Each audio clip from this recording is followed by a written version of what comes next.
Mark was swinging his sledgehammer at the plaster wall, breaking off chunks and pulling the laths from the studs, when his latest swing revealed something standing vertically between two studs in the wall cavity, about 3 feet tall. It was a metal cylinder, heavily taped around the top. He grabbed it. "What's that?" his friend Randy mumbled through his N95 mask, stepping toward Mark. "I don't know. Was just sitting in the wall cavity," Mark said, removing the tape from the top of the cylinder. Mark popped open the tube, and 3 rolled canvases sat inside. Standing among the dust and debris of the dining room renovation, Mark pulled one out and handed it to Randy, and pulled another from the cylinder to inspect himself. Randy unrolled the canvas, about a foot by foot in size, and unveiled a painting of a man with a mustache wearing a top hat who was sitting at a table sketching. Randy stood with his arms outstretched, studying it curiously for a minute, as Mark looked at the one he held, 2 feet by 2 feet in size, a painting of a dark landscape with an obelisk.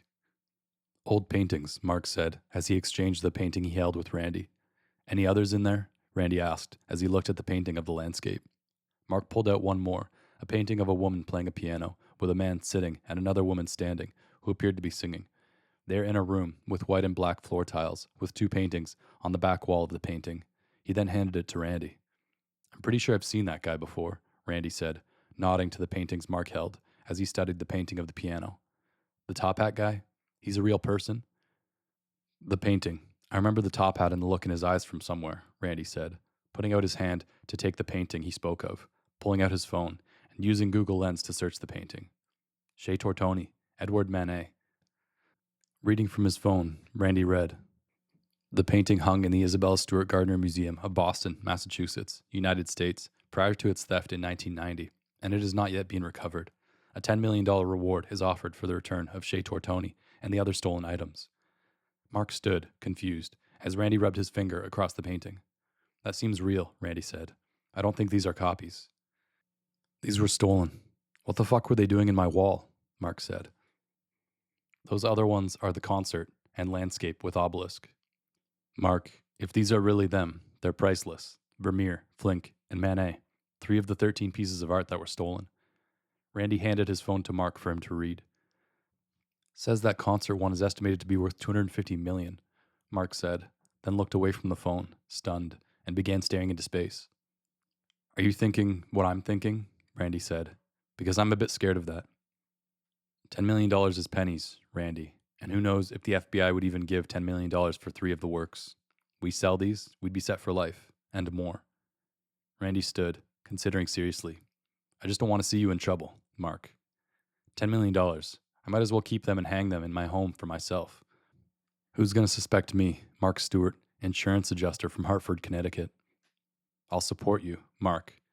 But how are we going to find a buyer and launder all that money?" "I'll talk to some people. Leave that to me," Mark said. "In the meantime, let's make sure there aren't any more of these suckers hiding in the walls." Mark and Randy inspected the rest of the wall cavities and every inch of Mark's new home for the next few days, but no other pieces were found. Mark then began to search for a buyer. A few days later, it was arranged. The buyer would pay $20 million to an offshore banking account before the meeting, and the rest would be paid at the meeting once the buyer had verified the paintings. The buyer would be allowed to be accompanied by only one other during the exchange. Although it was agreed that no weapons were to be at the meeting, it was understood that there would most likely be weapons carried at the meeting. Mark and Randy and 2 of their friends, armed, drove an hour into the countryside, onto a native reserve, and pulled down a long driveway. They parked and waited. A bush plane then descended and landed in the flat and dry crop field. Randy and Mark and their friends walked toward the plane. Mark held the tube carrying the paintings. They stopped about 100 yards from the plane. A man wearing a leather jacket and Oakley sunglasses stepped out of the plane, with another man, and they approached Mark.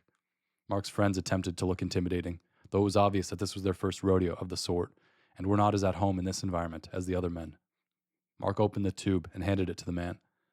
The man put the Oakleys to his head and took the paintings out one by one to inspect them, with his other man taking part in the inspection. Mark and his crew stood stiffly, hoping they wouldn't be murdered in this moment, as other faces glared at them from the plane. They tried to think of a safer way to exchange the valuables, but they could not think of any way that would not present the risk of one party being left high and dry. Some trust had to be shared, and risk would be inherent in such an ecosystem. The man turned to the plane and gave a thumbs up. The money will be transferred to you in a moment, he said in a plain American accent. They all stood awkwardly as Randy and Mark refreshed their phones to see that the transfers went through. Beautiful day out. Finally some sunshine, one of Mark's friends said. No one acknowledged what the friend had said, apart from the buyer just looking at him blankly. Looks like it went through, Randy said. Fantastic. They're all yours, Mark said. The man and his accomplice turned and walked back toward the plane. The plane revved its propellers and took off in short space, cleared the trees, and was now going somewhere, taking the 3 most valuable stolen works of art in the world to their new home. And Mark now had nearly $250 million.